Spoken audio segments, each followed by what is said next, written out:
מה קורה חברים וברוכים הבאים לערוץ שלי, כאן רוני ג'ק ויטולי, והיום אנחנו הולכים לדבר על מסכי דל S27 21 DGF. אני הולך לפתוח אחד מהקופסאות. מאיזה קופסה אני הולך לפתוח? קשה מאוד, אבל אני הולך לבחור בזאת. זהו, החלטתי, סופי. בואו נפתח אותה ונראה מה אנחנו מקבלים בפנים. זאת אחת וזאת השנייה. בעדינות נוריד אותה. והדבר הכי חשוב בשביל לפתוח את הקופסה הזאת זה הסכין. יש לנו אחד פה, אחד פה, אחד פה.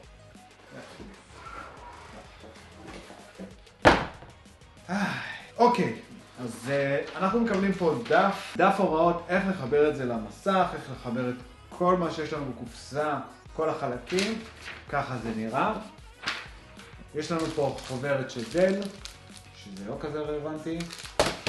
ואנחנו מקבלים פה כבל HDMI, כבל USB 3 וכבל DisplayPort. הדבר האחרון, כבל חשמל של המסך, וכמובן יש לנו פה את הסטנד, כלומר את המשטח של הסטנד.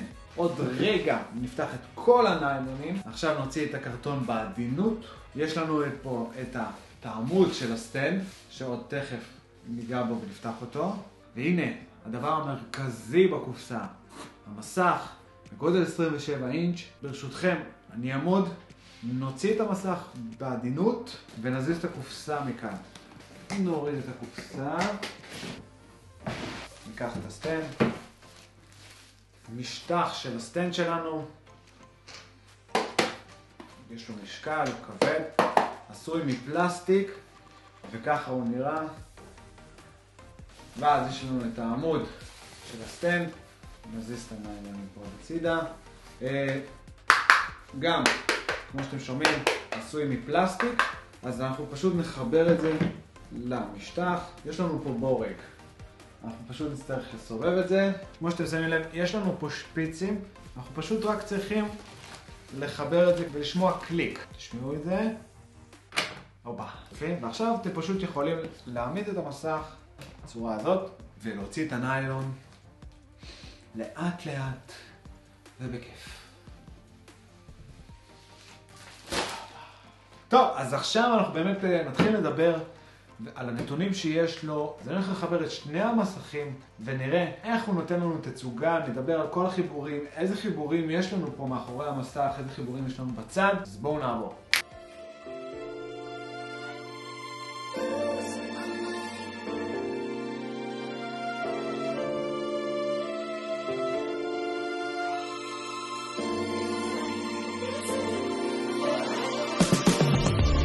בואו נדבר על המסכים.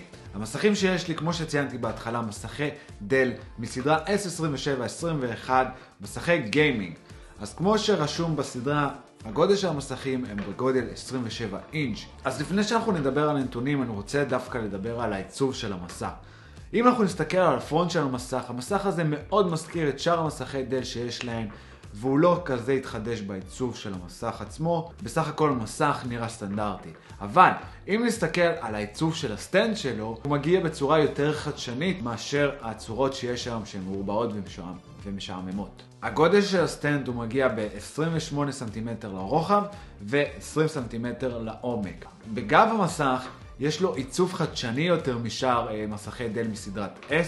הוא מגיע בפתחי עברור ונורת לד בצבע כחול שניתן להדליק או לכבות דרך המסך, אבל לא ניתן לשנות את הצבע של הנורה. כלומר, היא נשארת כחולה תמיד. ולפי דעתי זה לא כזה משנה, ואני דווקא מאוד אוהב את הצבע הכחול, כמו ששמתם לב מהצבע של הערוץ ושל הלוגו.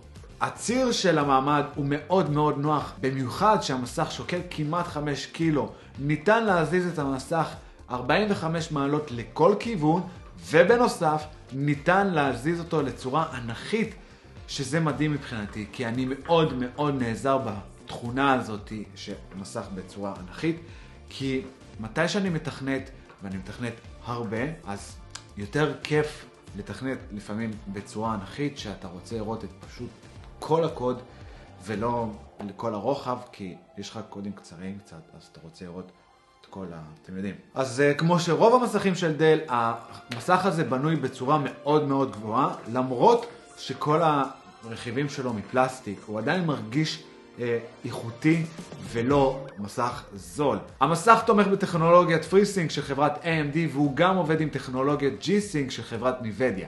המסך מגיע לקצב רענון של עד 165 הרץ עם חיבור כבל DisplayPort, והוא מגיע עם קצב רענון של 144 הרץ עם חיבור כבל HDMI. מה שזה אומר שהאובייקטים שיש לנו על המסך יינו בצורה מהירה יותר וחלקה יותר, ככה זה ייראה לעין, כי הקצב רענון מהיר יותר.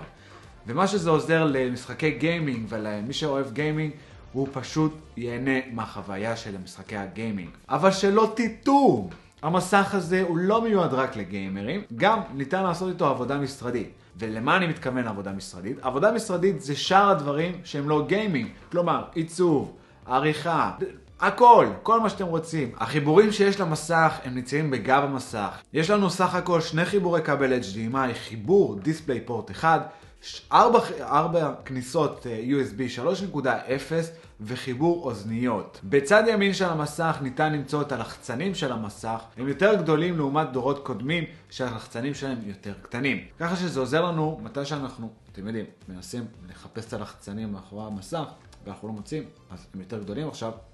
אז יותר קל לעבוד איתם ולשמר שם את ההגדרות. הסיבה לכך שקניתי 2 מסכים היא לצורך נוחות, ומכיוון שאני בן אדם שעובד שעות על המחשב, אני צריך יותר שטח עבודה על מנת לשפר את הפרודקטיביות שלי, את הזמן שלי ואת העבודה שלי.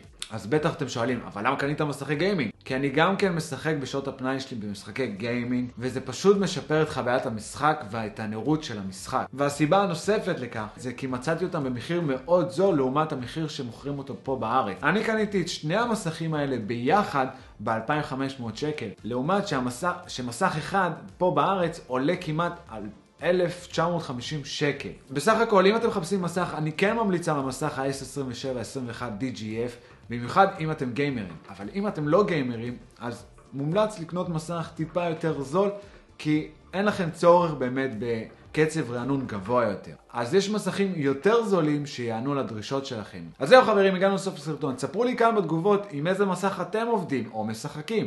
ואם אתם רוצים לראות עוד סרטונים כאלה, זה הזמן להירשם לערוץ ולהיות מעודכנים בסרטונים שאני מעלה. אני הייתי רוני ג'ק ויטולי, ונתראה בסרטון הבא.